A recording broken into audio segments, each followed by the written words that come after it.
Hello दोस्तों, मैं वीरू, आपका ऑनलाइन ट्यूटर। आपका बहुत बहुत स्वागत है वीरू द पॉलिटी ट्रैक पर।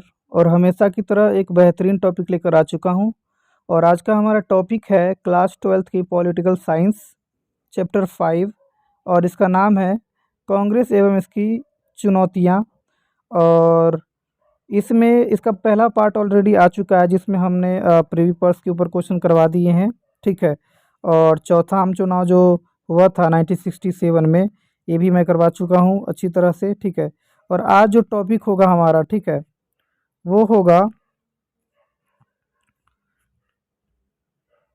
कांग्रेस के विभाजन से शुरू करेंगे हम, कि कांग्रेस का विभाजन क्यों हुआ था। ठीक है, 1969 में। तो चलिए हम बारीकी से आज यही टॉपिक पढ़ेंगे। और अगर पीछे के वीडियो अगर नहीं देखे हो तो प्लीज़ एक बार ज़रूर चेक करके याद कर सकते हैं और समझ सकते हैं। चलिए हम कवर करते हैं एक बार इस टॉपिक को। तो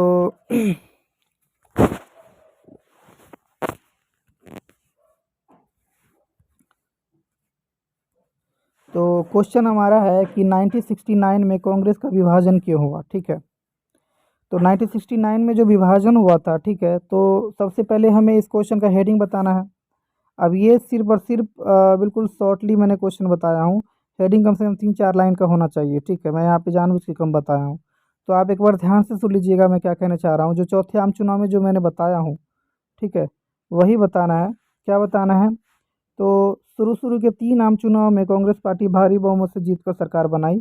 लेकिन चौथे आम चुनाव में कांग्रेस पार्टी को गठबंधन सरकार बनाना पड़ा। ठीक है। और गठबंधन सरकार सिर्फ 2 साल ही चला। और 2 साल बाद क्या हो गया बच्चे? ये विघटित हो गया। ठीक है। तो विघटित जो हुआ, इसके कारण निम्नलिखित है। इस तरह से आपको हेडिंग बना देना है।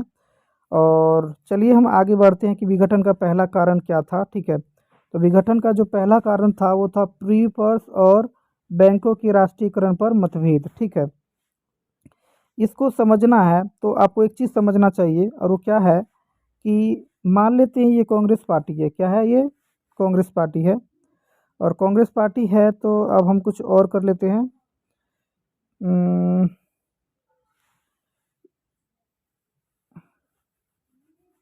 जितना जो मैं ब्लू लाइन में मैं कवर कर रहा हूँ, ठीक है, मान लेते हैं कि ये सारे के सारे ये सिंडिकेट है। क्या है बच्चे? पार्टी। ये सिंडिकेट गुट के लिए मैं बनाया हूँ। और ये जो है ग्रीन, मैंने इसको इंदिरा गुट के लिए बनाया हूँ। ठीक है। अब ध्यान से सुनने वाली चीज़ क्या है? तो ध्यान से सुनने वाली चीज़ ये है कि कांग्रेस पार्टी का के अंदर ना 2 गुट था। एक गुट का नाम था सिंडिकेट और एक गुट का नाम था इंदिरा गुट। क्या नाम था? सिंडिकेट। और एक का नाम था इंदिरा गुट। कोई दिक्कत नहीं है? नहीं है। अब ध्यान से सुनने की चीज़ है कि आप पार्टी में देख सकते हैं, दोनों गुटों में जो कांग्रेस पार्टी है, ये कांग्रेस है। क्या है? कांग्रेस। ठीक है। तो ये कांग्रेस है, तो कांग्रेस के अंदर 2 गुट था। एक था पहला गुट जो था हमारा, वो गुट का नाम है इंदिरा गुट। और दूसरा जो गुट है वो है सिंडिकेट। ठीक है। पार्टी के अंदर जो सबसे ज़्यादा जो दबदबा दिख रहा है, प्रभाव दिख रहा है, वो सिंडिकेट का दिख रहा है, क्योंकि आप देख रहे हो कि पार्टी के अधिकांश हिस्से पर इसी का कब्जा है। ठीक है। और इंदिरा गुट का थोड़ा सा कम प्रभाव था इस पार्टी के अंदर। अब इन्हीं दोनों गुटों के बीच में ना मतभेद हो रहा है। ठीक है।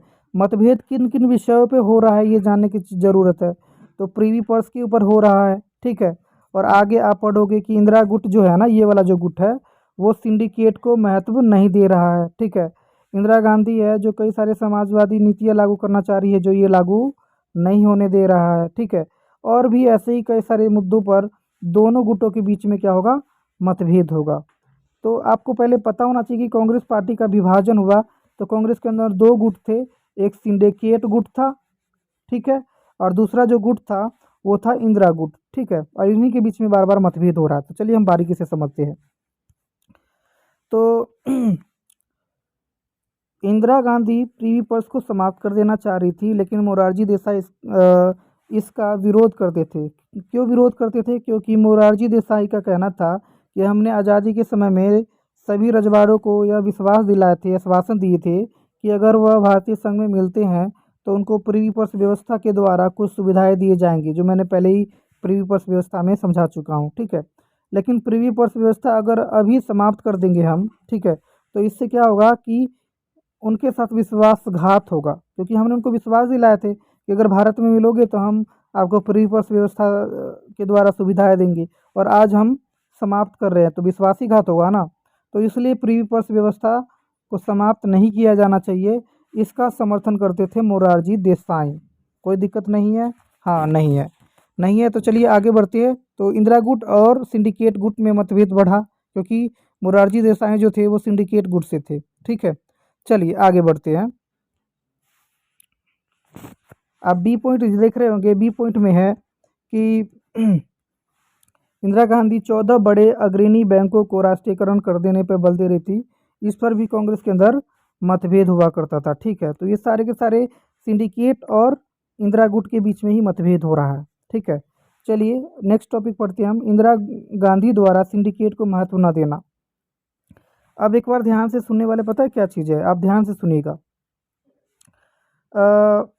आपको मैंने यहाँ पे सर्कल बनाया था, ठीक है, और मैंने बताया था कि ये क्या है, ये इंदिरा गुट है, ठीक है, और ये सिंडिकेट गुट है। कौन सा गुट है? सिंडिकेट गुट है। कोई दिक्कत नहीं है।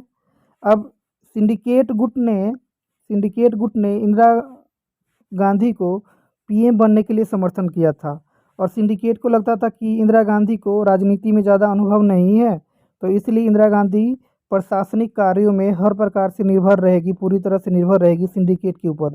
सिंडिकेट से पूछेगी, सिंडिकेट पर ही निर्भर रहेगी। लेकिन इंदिरा गांधी जब प्रधानमंत्री बनती है तो वो सिंडिकेट पर निर्भरता नहीं दिखाती है, और अपने मर्जी से ही सब कुछ प्रशासन का कार्य संभालती है। तो ऐसे में सिंडिकेट को लगता है कि इंदिरा गांधी मुझे महत्व नहीं दे रही है। तो बारीकी से इसको हम सही से कवर करते हैं। तो कांग्रेस के अंदर सबसे प्रभावशाली जो गुट था वो सिंडिकेट गुट था।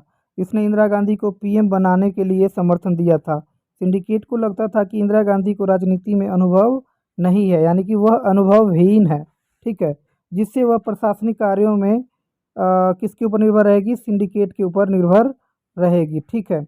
लेकिन ऐसा नहीं होता है। पीएम बनने के बाद इंदिरा गांधी हर प्रशासनिक कार्य बिना सिंडिकेट पर निर्भर हुए ही संभाल लेती है, जिससे सिंडिकेट को महसूस होता है कि इंदिरा गांधी उन्हें महत्व नहीं दे रही है, और ये कांग्रेस के अंदर मतभेद बढ़ाता है, ठीक है। तो समझ में आया ना जो मैं कह रहा हूँ।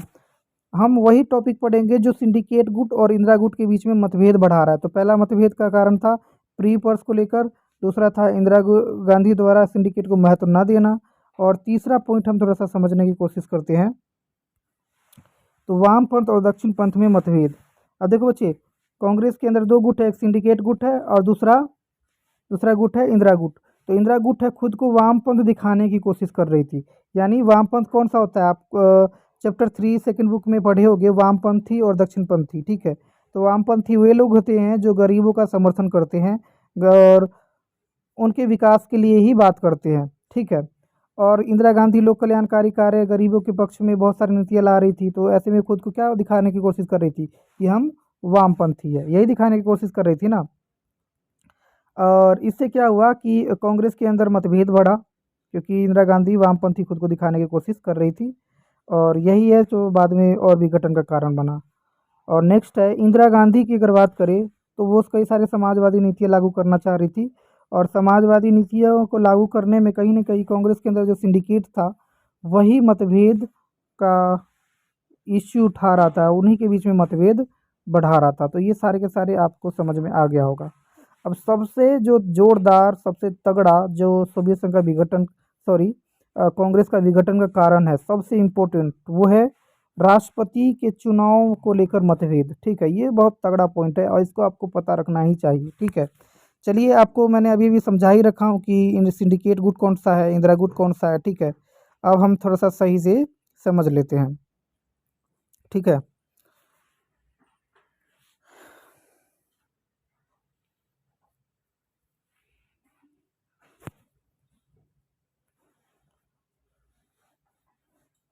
तो पहला जो टॉपिक है, ये टॉपिक जो हमारा पांचवा है वो है राष्ट्रपति के चुनाव पर मतभेद। तो सुनिए, 1969 में क्या हुआ कि जाकिर हुसैन जो हमारे देश के राष्ट्रपति थे उनका मृत्यु हो गया, ठीक है। जिससे क्या हुआ कि देश का जो राष्ट्रपति पद है वो खाली हो गया, और राष्ट्रपति का पद खाली हुआ तब राष्ट्रपति का चुनाव 1969 में ही करवाया गया, ठीक है। और 1969 में जब चुनाव करवाया गया राष्ट्रपति का, तब क्या हुआ कि कांग्रेस के तरफ से एनएस रेड्डी को चुनाव में खड़ा करवाया गया ताकि राष्ट्रपति का चुनाव लड़ सके, ठीक है। लेकिन इंदिरा गांधी एनएस रेड्डी का विरोध कर रही थी। उनका कहना था कि एनएस रेड्डी को राष्ट्रपति के चुनाव में खड़ा नहीं करवाया जाना चाहिए, ठीक है। तब इंदिरा गांधी छुपे हाँ नहीं करना चाह रही थी, ठीक है।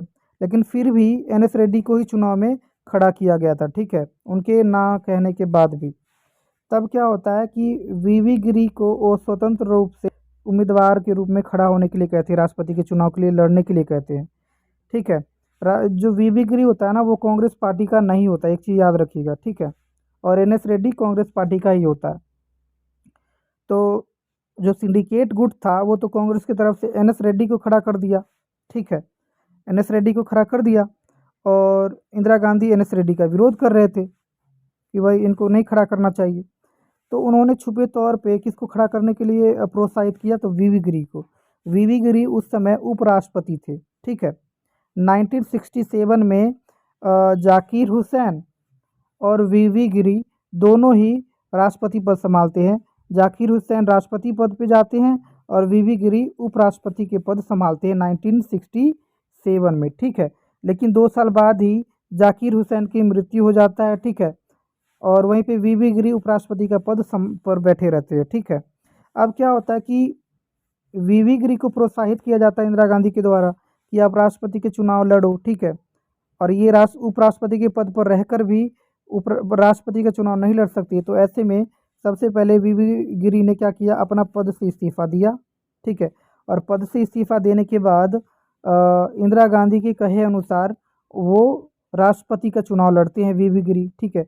और राष्ट्रपति का चुनाव जब वीवी गिरी लड़ते हैं, ठीक है, तो फिर क्या होता है, तो पता चलता है कि भाई जो सिंडिकेट गुट है उनको पता चल जाता है कि भाई जो इंदिरा गांधी है वो वीवी गिरी को चुनाव में खड़ा करवा रही है, ठीक है। वीवी गिरी को चुनाव में खड़ा करवा रही है। तो दोनों के बीच में क्या बड़ा मतभेद।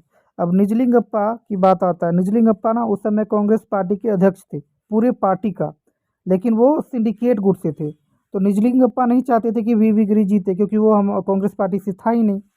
तो निजलिंगप्पा ने एनएस रेड्डी को जिताने के लिए पार्टी में व्हीप जारी कर दिया। अब बोलोगे भैया व्हीप क्या होता है, तो व्हीप एक ना संकेतक होता है, ठीक है। संकेत जारी कर दिया पार्टी के अंदर, और सभी पार्टियों को थोड़ा प्रेशराइज कर दिया कि सबको एनएस रेड्डी को ही वोट देना है, ठीक है। आपको मैं बता दूं, राष्ट्रपति के चुनाव में एमएलए और एमपी कौन, राष्ट्रपति के चुनाव में देश के एमएलएज और एमपी जो मैं एक बार फिर से कहना चाहता हूँ, राष्ट्रपति के चुनाव में भाग कौन लेता है, तो जो एमएलए और जो एमपी प्रत्यक्ष या अप्रत्यक्ष रूप से चुनकर आते हैं ना, वही राष्ट्रपति के चुनाव में भाग ले सकते हैं। और जो एमएलए और जो एमपी नियुक्त होकर आते हैं किसी के द्वारा, तो वो राष्ट्रपति के चुनाव में भाग नहीं लेते हैं, ठीक है। तो कांग्रेस के जितने भी एमएलए थे देश में और एमपी जितने भी देश में थे, सबको निजलिंगप्पा ने व्हीप जारी करके और सभी एमएलए और एमपी को क्या कह दिया कि आपको वोट देना है राष्ट्रपति के चुनाव में सिर्फ और सिर्फ एनएस रेड्डी को। किसको देना है वोट, एनएस रेड्डी को। अब ऐसे में तो भाई वीवी गिरी हार ही जाता, तो ऐसे में इंदिरा गुट ने क्या किया वीवी गिरी को जिताने के लिए, तो तब इंदिरा गुट ने वीवी गिरी को जिताने के लिए निजलिंगप्पा के पास गए और उनसे अखिल भारतीय, ठीक है, कांग्रेस कमेटी, एक बार फिर से मैं कहना चाहता हूँ, ध्यान से सुनना। वीवी गिरी को जिताने के लिए इंदिरा गुट ने क्या किया कि निजलिंगप्पा के पास गए और निजलिंगप्पा के पास जा करके और उनसे अखिल भारतीय कांग्रेस कमेटी आयोजन करने की अनुमति मांगा निजलिंगप्पा से, ठीक है। अब अखिल भारतीय कांग्रेस कमेटी क्या होता है, अखिल मतलब पूरा भारतीय कांग्रेस कमेटी की बात चल रहा है। अब पूरा देश देश में पूरे जितने भी एमएलए है, जितने भी एमपीज है कांग्रेस का, उन सब का एक कमेटी आयोजन करने की अनुमति मांगा था इंदिरा गुट ने। और इन्होंने दिमाग लगाया निजलिंगप्पा ने कि ऐसे में तो सारे को अपने तरफ खींच सकती है इंदिरा गांधी। तो ऐसे में उन्होंने ये आयोजन को अनुमति नहीं दिया। ठीक है, तो अब तो भाई बीबी गिरी को हारना पूरा ही तय था। ठीक है, तब ऐसे में इंदिरा गांधी ने क्या चाल चली, तब इंदिरा गांधी ने सभी सदस्यों को अपने अंतरात्मा की आवाज़ पर वोट देने के लिए कहा। ठीक है, कि भाई राष्ट्रपति के चुनाव में किसी के दबाव में आकर वोट डालने की ज़रूरत नहीं है, क्योंकि वीवी गिरी ने क्योंकि निजलिंगप्पा ने व्हीप जारी करके सबको दबाव में डाल दिया था कि भाई एनएस रेड्डी को ही वोट देना है। ठीक है, तो इन्होंने कहा था अंतरात्मा की आवाज़ पे वोट देना है। ठीक है, और किसी से डरना नहीं है, किसी के दबाव में आने की ज़रूरत नहीं है। ठीक है, ऐसा उन्होंने कहे थे। और क्या होता है कि राष्ट्रपति के चुनाव में बीबी गिरी को ही ज़्यादा वोट पड़ता है और वही जीत जाती है राष्ट्रपति का चुनाव, और एनएस रेड्डी हार जाते हैं। एनएस रेड्डी का फुल फॉर्म क्या है, तो नीलम संजीव रेड्डी। ठीक है, हार जाती हैं। यह निजलिंगप्पा को पार्टी अध्यक्ष थे। ठीक है, निजलिंगप्पा ना पार्टी अध्यक्ष थे। उनको ये चीज़ ना बर्दाश्त नहीं होता, ये सब सारी चीज़ें कि भाई हमारा पार्टी का सदस्य हार गया और दूसरे को जिता दी इंदिरा गांधी ने। ठीक है, और ये निजलिंगप्पा को बिल्कुल भी बर्दाश्त नहीं होता है, और इसी वजह से इंदिरा गांधी को पार्टी से क्या कर देते हैं, ये बर्खास्त कर देते हैं। और बर्खास्त कर देता है, जिसकी वजह से कांग्रेस के अंदर जो भी इंदिरा गांधी के समर्थक थे वो भी इंदिरा गांधी के साथ साथ बाहर निकल जाते हैं, और इस प्रकार से कांग्रेस ओ और कांग्रेस आर बन जाता है। जब कांग्रेस का विभाजन होता है तो इंदिरा गांधी कहती है कि कांग्रेस आर ही असली पार्टी है। ठीक है, क्योंकि इंदिरा गांधी कांग्रेस आर में जाती है और सिंडिकेट कांग्रेस ओ बन जाता है। अब क्या हुआ कि इंदिरा गांधी का सरकार था। ठीक है, आपको पता है पीएम थे वो, तो ऐसे में उनको बहुमत से सरकार फिर से बनाना पड़ेगा। तो इंदिरा गांधी ने यानी कि कांग्रेस आर जो था, ठीक है, कांग्रेस आर ने तीन पार्टियों के साथ, तीन नहीं मतलब तीन नहीं कह सकते हम, डीएमके, सीपीआई और अन्य क्षेत्रीय दलों के साथ गठबंधन बनाया। ठीक है, और ये 71 तक चला। ठीक है, 2 साल और चलाया उन्होंने। 1967 से 69 तक पहले ही ऑलरेडी सरकार उनका बन चुका है। ठीक है, और उसके बाद 69 से 71 तक 2 साल और चलाया उन्होंने सरकार। तो आई होप आपको समझ में आ गया होगा, और आई होप आपको वीडियो अच्छा लगा होगा। एक और टॉपिक मैं कवर कर ही लेता हूँ इसमें, उसे टाइम ज़्यादा हो गया इसलिए इसको आज यहीं पे रहने देते हैं, इतना ही काफ़ी है। Thank you so much. अगर वीडियो पसंद आएगा तो प्लीज़ लाइक शेयर कमेंट और सब्सक्राइब भी कर दीजिएगा।